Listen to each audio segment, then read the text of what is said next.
우선 볼 것들은 한번 상상해 보시면 좋으실 것 같아요. 예루살렘에 예수님이 입성하는 광경, 그리고 사람들의 반응, 이렇게 한번 상상해 보시면 좋으실 것 같아요. 그러면 이렇게 상상해 보면 우리가 이제 영화도 많이 보고 예수님에 대한 다큐도 많이 보고 그래서 막 이렇게 여러 가지 상상이 나잖아요. 근데 한번 본문을 가지고 잘 상상해 보면 저는 개인적으로 되게 웃긴 광경이 벌어진다고 생각해요. 우선은 예수님을 막 따라가는 제자들이 속옷바람으로 쫓아가는 거예요. 지금의 속옷은 아니지만 이렇게 원피스 같은 옷을 입었을 거예요. 근데 사람들이 문양이 있는 옷이 아니라 그냥 속옷바람으로 제자들이 막 예수님을 쫓아가는 거예요. 되게 웃기죠? 근데 또 그것뿐만 아니라 많은 사람들이 주위에 있던 사람들이 옷을 막 벗어갖고 예수님의 가는 길에 깔았다고 그래요. 많이 깔았다고 그래요. 그러면 예수님을 따라가는 사람들도 옷을 벗고 따라가는 거예요. 이게 유대인들이 보기에는 뭐 멋질 수도 있지만 외분이 보기에는 정말 웃긴 장면 아닙니까? 이 사람들이 약간 광란의 모습 같잖아요. 옷을 벗고 그리고 막 심지어는 막 나뭇가지를 흔들면서 막 쫓아가는 거예요. 근데 그 쫓아가는 사람이 당나귀를 타고 있어요. 조그만 나귀를 타고 막 가요. 꼭 장난하는 것 같죠. 그리고 어떻게 보면 되게 우리가 요새 속된 말 우픈 현실이죠. 우습기도 하고 슬픈 장면인 것 같이 보여요. 왜 하필 예수님은 당나귀를 타고 나귀를 타고 그리고 많은 사람들은 옷을 벗고 이렇게 되게 어리숙하게 가는 모습을 보여줄까요? 준비되어 있지 않은 것 같고 로마인들이 보기에는 되게 이상한 장면이죠. 우리가 영화도 많이 봤지만 로마를 상징하는 영화를 보면 개성 장군이 올 때 어떻습니까? 로마의 그 광장에 마차를 끌고 혹은 백마를 타고 그리고 엄청 화려한 휘황찬란한 옷을 걸치고 뒤에는 군대들이 막 도열해서 쫙 가면서 엄청난 환호성을 지릅니다. 거기에 엄청난 재정을 투입하고 엄청나게 많은 사람들이 동원해서 자기들의 승리를 축하하건 개선을 축하하건 왕의 즉위식을 축하합니다. 근데 예수님의 이 입성이 우리는 보통 왕이 들어가는 입성같이 얘기합니다. 그런데 계획도 없고 계획이라고는 나귀 한 마리 가져오라는 거죠. 그리고 군중을 준비한 것도 아무것도 없고 제자들은 또한 갇혀있는 멋있는 것도 없어요. 속옷바람으로 막 쫓아가는 거예요. 정말 웃기죠. 왜 이런 일들을 했을까? 이런 무서운 일들을 했을까? 라고 생각해 보면 여러 가지 입장이 있어요. 신학적으로도 볼 수 있고 사회학적으로도 볼 수 있는데 사회학적으로 보면 예수님의 입성은 이 당시 로마를 향한 저항일 수도 있고 로마의 잘못에 대한 예수님의 큰 소리일 수 있습니다. 예수님이 약간 오해가 있고 대단히 우습기도 한 이것을 하면서 모함도 많이 받고 솔직히 말하면 이 입성 때문에 예수님은 돌아가시는 근거를 제공하기도 해요. 정치적인 지원도 없는 이런 입성을 하시기도 하고 심지어 군대도 없는 입성을 하시면서 십자가에 달리는 길을 가시는 거죠. 근데 이것을 사회학적 관점에서 보면 로마 제국은 그 당시에 팍스 로마라를 외쳤어요. 로마의 평화인 거죠. 로마로 평화를 만들겠다는 거예요. 그쵸? 로마는 평화했을 것 같아요. 로마의 군인들, 로마에 있는 시민들은 되게 평화로웠을 것 같아요. 왜냐하면 가난이 찾아오고 혹은 가뭄이 찾아오면 빵을 막 배분해줘요. 로마 정부에서 이렇게. 그런데 누구만 받을 수 있냐면 로마 시민만 받을 수 있었어요. 로마 시민이 아닌 많은 사람들은 그들에게 빵을 바치는 사람이었고 굶주림의 대상이었던 거죠. 로마는 너무나도 평화로웠지만 로마의 속국인 식민지들은 너무나도 힘들었죠. 세금의 압박에 시달리고 로마 군인들의 폭정에 시달렸거든요. 이것이 로마가 얘기하는 평화입니다. 근데 예수님은 이 평화에 대해서 다른 평화를 얘기하죠. 그리고 그 평화를 잘 알고 있는 것 같아요. 이스라엘 사람들은. 그래서 스가랴 9장 9절부터 시작해서 10절의 이야기가 성경에 언급되는 것이죠. 근데 10절을 보면 오늘 우리가 봤던 10절을 보면 내가 에브라임에서 병거를 없애고 예루살렘에서 군마를 없애며 전쟁할 때 쓰는 활도 꺾으려 한다라고 얘기해요. 예수님이 원하는 평화는 뭐냐면 병거를 없애요. 예수님이 원하는 평화는 군인의 말이 없는 평화예요. 전쟁에 쓰는 활도 없죠. 공격할 의지가 없는 거예요. 식민을 당하고 속국인 이스라엘 백성 안에 있는 예수님이 뭐라고 얘기하냐면 우리는 공격할 의지가 없어. 우리가 생각하는 평화는 군인이 지배해서 우리를 짓밟는 평화가 아니라 아무리 우리를 향해서 공격할지라도 우리는 병거를 내려놓고 병거를 없애고 군마를 내려놓고 군마를 없애고 우리는 심지어 우리의 활도 꺾어서 전쟁할 의지가 없습니다라고 보여주는 우리는 그런 나라를 만들고 싶어. 그리고 그것을 어디에 선포하냐? 이방의 왕들에게 선포한다고 스가랴 9장 10절은 얘기합니다. 그리고 그것이 바다와 바다를 건너고 유브라데 강에서 땅 끝까지 다 전파되기를 소망한다고 얘기하는 것이죠. 이것이 예수님이 원하는 평화의 선언이고 그런 평화의 선언을 잘 보여주는 것이 예수님이 군대도 없이 소국바람에 쫓아가는 백성 그리고 그 길에는 잘 닦인 길이 아니라 카페트가 깔린 길이 아니라 백성들의 겉옷이 깔린 준비되지 않은 그 길을 가는 거죠. 그러면서 평화를 얘기합니다. 보통 우리가 식민 당하고 혹은 압박을 당하면 어떠합니까? 막 테러를 하고 공격을 하고 그러는데 그것을 하지 않는다는 거죠. 이런 평화를 이루고 싶어 하지 않는다. 우리는 진정한 평화를 이루고 싶어 한다라고 얘기합니다. 이것이 되게 우습기도 하고 말도 안 되는 평화에 저항같이 보여요. 그런데 우리가 가끔은 이런 평화의 운동이 놀랍게 일을 벌리는 것을 가끔 보죠. 언제요? 우리가 그렇게 유명한 간디를 통해서 봅니다. 간디가 영국에 저항했습니다. 근데 비폭력적인 저항을 했죠. 그러자 어떻게 됩니까? 영국이 궁지에 몰립니다. 막 전쟁과 테러를 통해서 막 저항했을 때는 영국이 정말 잔인하게 짓밟거든요. 잔인하게 인도에서 착취하거든요. 근데 간디가 비폭력적으로 저항하고 자기의 전통 의상을 입고 영국의 장교들 앞에 섰을 때 그들이 초라했다고 얘기합니다. 영국의 장교들이. 그 정도로 궁지에 몰리는 일들을 평화의 이름으로 만들어냈다는 거죠. 우리는 또 보죠. 마틴 루터 킹 목사가 인종차별에 대해서 저항할 때 백인들의 그 무지막지한 폭력에 대해서 저항하지 않습니다. 그래서 비폭력적으로 대항하죠. 그때 어디가 움직이냐면 그렇게 지식인이고 자기들은 양심을 지킨다고 생각하는 백인 중산층이 움직입니다. 아, 우리가 흑인들보다 못한 거 아니야? 라고 생각하는 거죠. 부끄러워하는 거죠. 그런 것을 만들었던 역사가 있습니다. 이것이 예수님의 입성에서 예루살렘 입성에서 볼 수 있는 오늘날의 비슷한 현상이죠. 그런데 이것이 그냥 유명한 간디라든가 마틴 루터 킹 이런 사람들에게만 있는 것이냐? 그렇지 않습니다. 사실 우리 일상생활에서 우리는 끊임없이 의도하지 않게 우리가 평화의 인사를 합니다. 요새는 잘 못해요. 코로나 때문에 잘 못하는데 우리가 매일 하는 인사가 있습니다. 그게 뭐냐면 악수입니다. 악수의 유래는 여러 가지가 있어요. 메소포타미아에서 손을 잡는 일들이 축복을 주는 일이기도 하니까 거기서 유래했다는 얘기도 있고 다른 여러 가지도 있지만 유력한 의미 중에 하나, 유래 중에 하나는 뭐냐면 중세시대에 기사들이 맨날 칼과 창을 갖고 다녔어요. 그런데 자기의 위용을 나타내거나 혹은 전쟁의 적의를 나타낼 때 항상 오른손으로 칼을 빼들었던 거죠. 그래서 사람들에게 자기가 기사임을 나타내고 자기가 적의를 갖고 용맹한 장수임을 나타내는 것이 기사들의 모습이었던 거죠.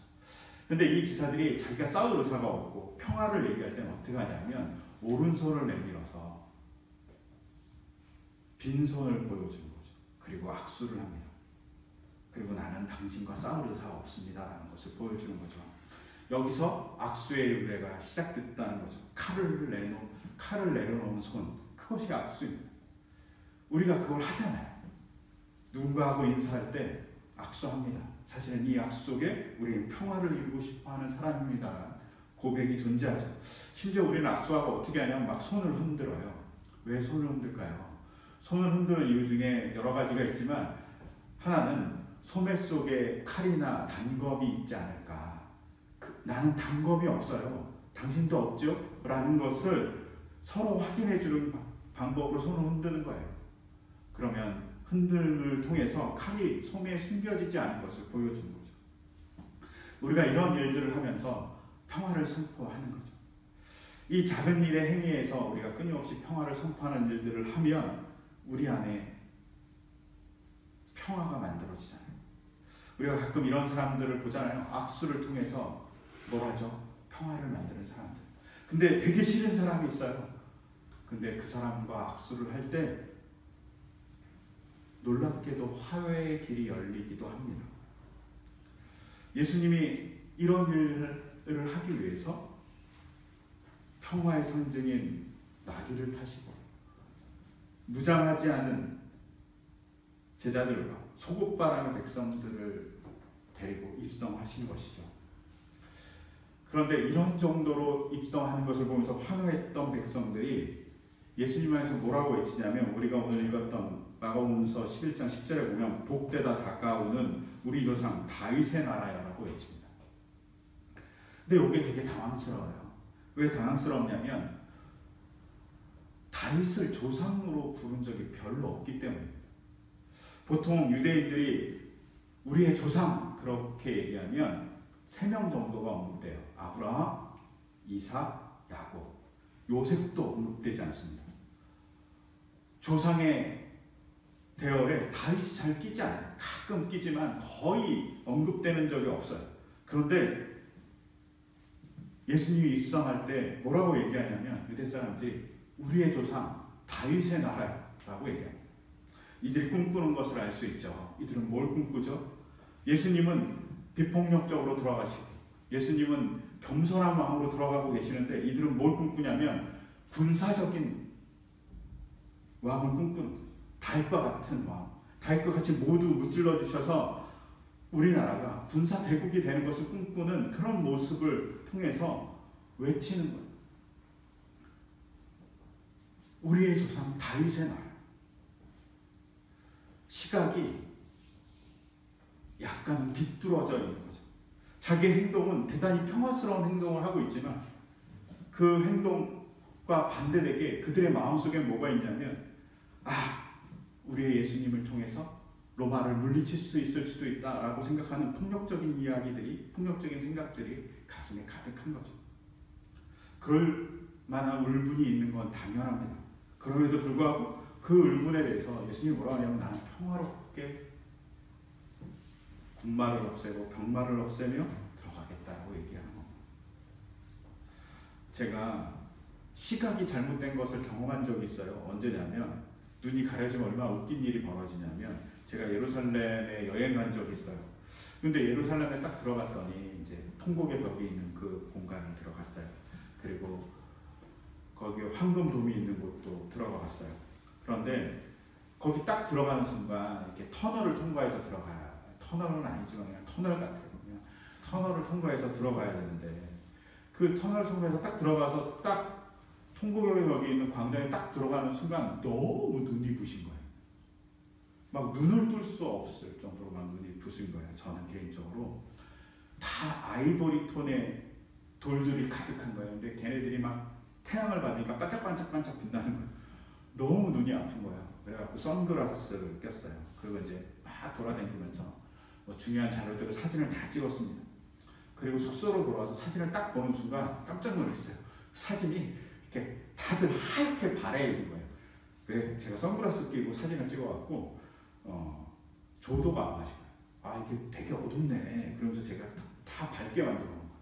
그랬더니 그냥 찍었으면 되는데 사진기를 믿어야 되는데 사진기는 안 믿고 제 눈을 믿은 거죠. 다 못 쓸 사진을 몇 장 찍어 놓은 거예요. 너무 안타깝죠. 눈에 선글라스, 색안경을 끼면 잘못된 것을 바라보고 그 잘못된 것 때문에 잘못된 사진을 찍은 거죠. 이와 마찬가지죠. 이스라엘 사람들은 마음속에 선글라스 하나를 낀 거죠. 스가랴 9장 9절 10절을 알지만 예수님이 그렇게 나귀를 타고 입성할 것이 메시아의 상징인 것도 알아요. 그래서 랍비들이 뭐라고 얘기하냐면 꿈속에서 네가 나귀를 봤다면 너는 하나님의 나라 메시아를 본 것이다 라는 랍비들의 문헌에 글이 있어요.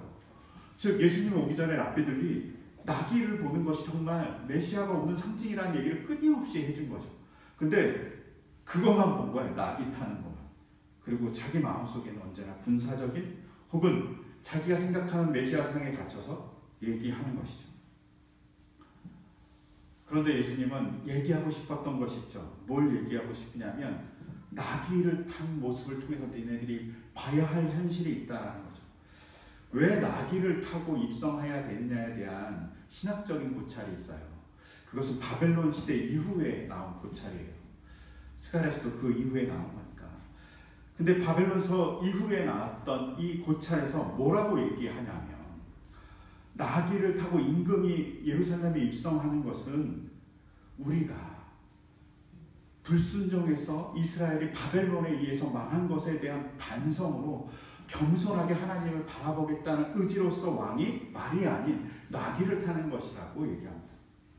겸손한 상징은 자기가 바벨론의 침공에 망했던 그 잘못에 대한 반성이라는 거죠. 그러면 나귀를 타고 예수님이 막 입성하는 걸 보면서 뭘 해야 되냐면 반성해야 돼요. 아, 내가 뭘 잘못했지? 그래, 그 옛날 사람들은 바벨론의 침공이 불순종 때문에 우리가 망한 것이라고 얘기하고 그것의 회고를 임금이 언제나 입성할 때는 나귀를 타고 입성하는 걸로 상징화했는데 그러면 나는 어떻게 하나님께 불순종을 하고 있는지 생각해 보라는 거예요. 근데 그런 생각을 하지 않습니다. 자기를 보지 않고 그냥 메시아는 나귀를 타고 가지 그것만 보는 거죠. 의미를 상실한 거죠. 여러분, 이념이라는 건 사람을 사랑하는 것에 있어요. 그건 진보건 보수건. 근데 이념에 그냥 매몰되잖아요. 그러면 사람이 안 보여요.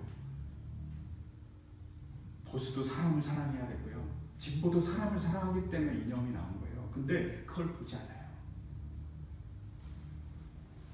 그러니까 문제가 발생하고 싸움이 발생하죠. 우리가 중요하게 봐야 될 것은 나귀를 타신 예수님의 의도예요. 또 의도가 있어요. 나귀라는 동물은 이스라엘 사람들에게 있어서 되게 성품이 온화하고 순종적이고 그리고 주인의 말을 아주 잘 듣는 짐승이고 그리고 일상적인 짐승이 항상 있는 짐승이거든요. 근데 나귀가 되게 이스라엘 사람들의 그 책에 의하면 되게 특징이 하나 있어요. 무슨 특징이 있냐면 주인이 정해진 먹이통, 구유에만 밥을 먹는다는 거예요. 주인이 이 밥통으로만 먹어? 그럼 그 밥통으로만 끊임없이 밥을 먹는 남은 것은 보지 않는다는 거죠. 이 말 속에 나귀는 주인에게 순종한다는 의미를 갖고 있어요. 그럼 주인에게 순종하려면 어떻게 될까요? 첫째는 주인이 누군지 알아야 돼요. 이 사람도 주인, 저 사람도 주인, 그러면 나귀가 누구의 명령을 따르겠어요? 따를 수 없잖아요. 나귀는 자기 주인을 안다는 거죠. 나귀를 탄다는 것은 뭐냐면 너희가 주인 삼고 있는 게 뭐냐 이렇게 물어보는 거예요. 너희가 주인 삼고 있는 게 너희의 나라냐? 하나님, 너희가 생각하는 생각이냐? 라고 물어보는 것에 대한 반응이에요. 그리고 그것을 생각하라고 일부러 보여주는 상징이에요. 주인을 잘 봐야 되죠.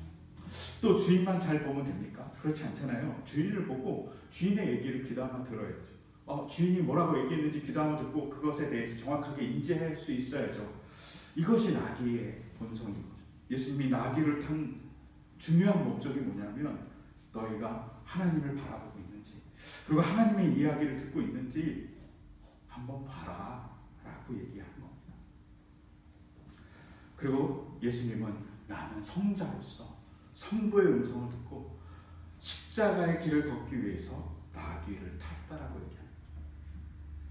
내 주인 되신 분은 내 아버지입니다. 그리고 그 아버지의 명령에 따라서 나는 나의 길을 갑니다. 라고 고백하고 이스라엘 사람들에게 보여주는 거죠. 근데 그런 상황에 이스라엘 백성이 뭐라고 외치냐? 우리의 조상 다윗의 나라. 착각하고 제대로 보지 못하는 것이죠. 이게 이스라엘의 현실인 거죠. 왜 이럴까요? 이런 현실을 만들어 놓은 것은 서기관과 바리새인들의 잘못이기도 하고 이스라엘 사람들의 편견이기도 합니다. 마태복음서 23장 4절에 보면 무거운 짐을 묶어 사람들의 어깨에 주되 자기는 이것을 한 손가락으로도 움직이려 하지 아니한다. 누구를 향해서 말하는 거냐면 서기관과 바리새인들을 향해서 말해요. 이들이 무거운 짐을 사람들에게 짊어지게 만들었어요. 그런데 자기들은 그걸 행동하지 않는 거예요. 그럴 생각이 없어요. 말만 있는 거죠. 이와 반대로 백성들은 행동을 하지만 마음이 변할 생각이 없어요. 그거 대표적으로 어떤 거냐면 자기 옷을 벗어서 길에 깔았어요. 옷을 벗는 행위는 제사장이나 혹은 지도자 중에 그냥 평범한 지도자에게 하는 행위가 아니에요. 왕에게만 할 수 있는 행위예요. 왕에게 자기가 옷을 깔아서 내 것을 다 줍니다라는 표현인 거예요.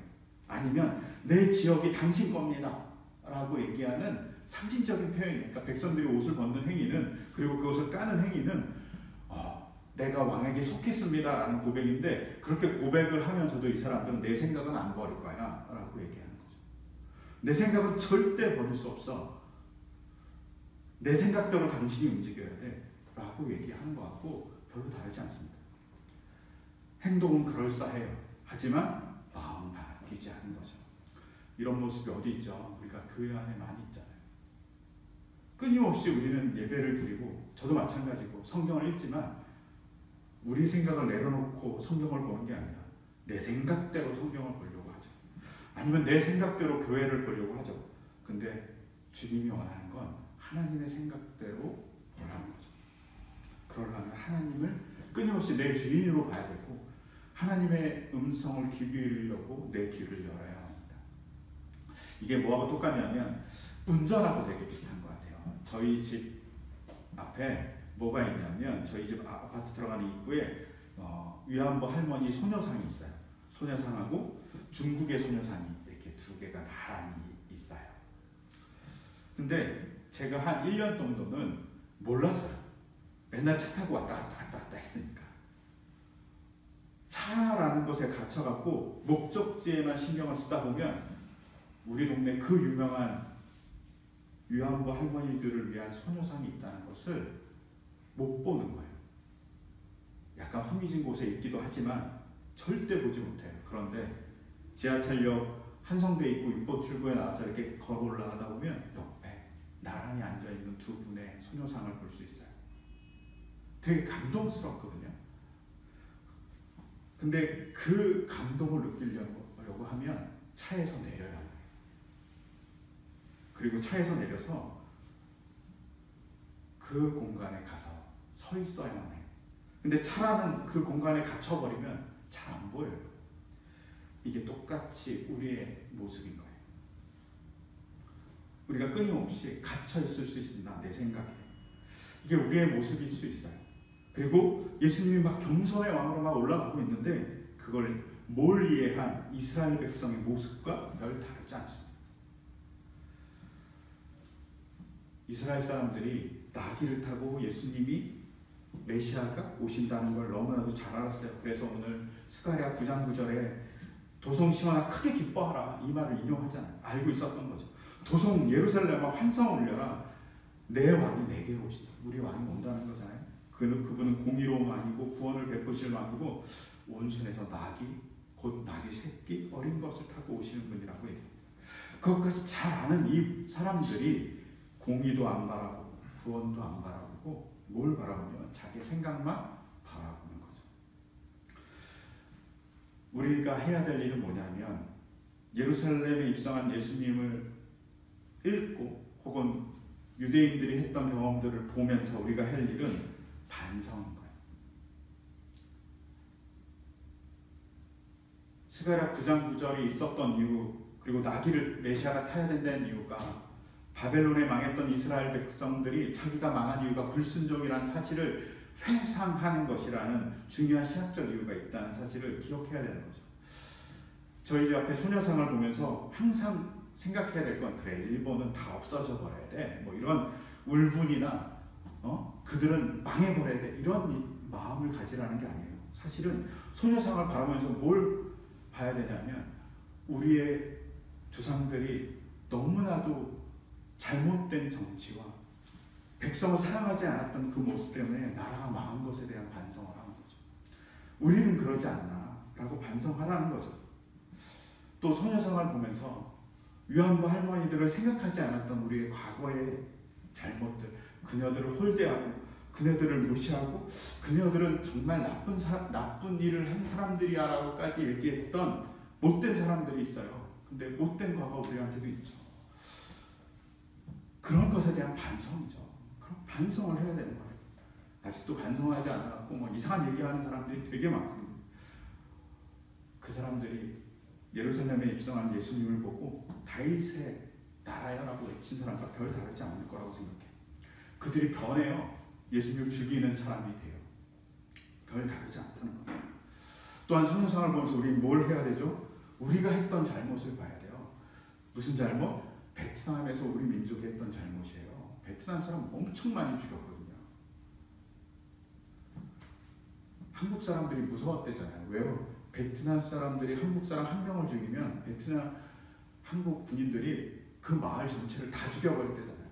그게 한국이 베트남에게 한 일이에요. 그것을 사죄해야 될 일이 우리에게 있죠. 근데 그걸 할 생각을 하지 않는다는 거죠. 우리가 소녀상을 보고 예수님의 나귀를 타고 입성하는 모습을 보면서 반성이라는 걸 해야 되는 거죠. 그 반성을 어떻게 해야 되냐? 하나님의 음성을 듣고 반성하는 거죠. 우리가 나귀를 타고 입성하는 예수님을 겸손의 왕이라고 얘기해요. 왜 겸손의 왕이라고 얘기할까요? 누구한테 겸손할까요? 예수님이 왕인데 입성하는 걸 겸손하게 보여주려고 나귀를 타서 겸손의 왕일까요? 그런 거 아니에요. 겸손의 왕이란 이 말은 겸손의 대상이 정해져 있어요. 어떻게? 하나님이. 겸손의 왕이란 말은 하나님에게 겸손한 왕이라는 뜻이에요. 인간에게 겸손한 왕이라는 말이 아니에요. 즉 하나님에게 포커스를 맞춘 사람이라는 거죠. 그렇게 되어질 때 진짜 겸손한 거라고 얘기하고 있죠. 그리고 하나님의 시각에서 자신을 보고 반성하는 것. 그것이 우리가 종교주의 나귀를 타신 예수님을 보면서 해야 될 일입니다. 그리고 그 나귀라는 대상이 어떤 것이냐? 조금 전에 설명드린 대로 순종하는 것입니다. 이런 면에서 우리가 나귀 같아야 되죠. 우리가 나귀같이 순종할 때 무슨 일이 벌어지냐면 우리가 예수님을 입성시키는, 예수님이 왕이 되게 하는 도구가 될 수 있죠. 그래서 제가 오늘 설교의 제목을 나귀같이라고 정했어요. 제가 나귀 같으면 좋겠어요. 예수님의 말에 순종하고 우리가 포커스를 잘 맞추면 어떻게 되냐면 우리가 도구가 되어서 예수님을 겸손의 왕으로 등극시키는 예수님의 의자가 되는 거죠. 예수님의 발판이 되는 거죠. 그런 발판이 되는 우리에게를 소망해요. 그런 발판이 되기를 소망했던 사람을 잘 나타낸 것이 저는 오늘 읽었던 디모데후서의 바울 같아요. 바울이라는 영화가 최근에 있었어요. 저는 끝까지 못 봤는데 뒷부분만 봤어요. 저희 아내 목사가 그걸 보면서 되게 감동했다고 얘기해서 이렇게 뒷부분을 혼자 이렇게 봤습니다. 바울이 죽을 때 이렇게 전세령을 못 빼서 죽잖아요. 근데 죽을 때 나레이션이 쭉 나와요. 그때 나왔던 내용이 디모데후서 4장 7절과 8절의 얘기예요. 그러면서 이렇게 나레이션이 나온 거죠. 나는 선한 싸움을 다 싸우고 달려갈 길을 마치고 믿음을 지켰습니다. 바울이 이렇게 고백하는 거예요. 근데 바울의 고백을 이렇게 딱 들으면서 이런 생각이 드는 거죠. 바울이 어떤 사람입니까? 사울이었을 때 그는 예수님 믿는 사람들을 잡아다 가둔 사람이에요. 심지어는 사도행전을 잘 읽어보면 스데반의 죽음, 그냥 좋게 얘기해서 죽음이죠. 스데반의 살인이죠. 스데반을 살인하는 그 현장에 배후의 세력이었어요. 그 낙인이 찍혀있지 않을까요? 그 낙인이 찍혀있는 이 사람이 예수님을 만나서 변해요. 근데 예수님이 뭐라고 얘기하냐면 네가 사도가 돼야 되겠다. 이방인의 사도가 돼야 돼. 얘기하니까 그가 따릅니다. 스데반의 살인의 배우자인데 그 끊임없는 맹맹이 끊임없이 그를 괴롭혔을 거거든요. 네, 그것을 감내하면서도 따라갑니다. 이 모습이 되게 중요한 것 같죠. 자기 주인이 누군지 알고 그분이 이방인의 사도가 되라니까 그가 순종합니다.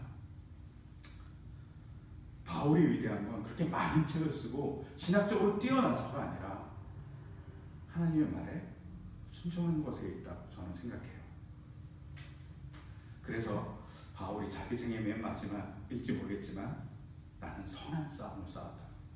얼마나 힘들었으면 나는 선한 사역을 했다고 얘기하지 않고 나는 선한 싸움을 싸웠다고 얘기하고 그리고 믿음을 지켰다고. 이게 우리의 고백이었으면 좋겠다고 생각이 들어요. 그러려면 종료주일 하나님의 뜻에 순종했던 예수님과 같이 그리고 예수님의 말씀에 순종했던 바울과 같이 우리도 예수님의 말씀, 하나님의 말씀에 순종하고 그 순종하기 전에 내 주인이 누군지를 분간할 수 있는 눈을 달라고 그리고 그분의 음성을 들을 수 있게 달라고 기도해야 되죠. 그러기 위해서 우리가 해야 될 일은 내 모습을 잘 바라보는 겁니다. 나에게 있어서의 잘못된 것이 무엇인지 한번 바라보시면 좋으실 것 같아요. 그러면 종료주일 그리고 고난주간을 보내는 기간 동안 우리가 하나님을 더 깊게 만나고 예수님의 사랑을 더 깊게 만나는 시간이 될 거라고 믿습니다. 그리고 한국교회가 이런 모습에서 자기 모습들을 잘 봐야 될 시점인 것 같아요. 지금 너무 소란스럽긴 한데 잘 봐야 될 시점인 것 같아요. 내 모습이 어떤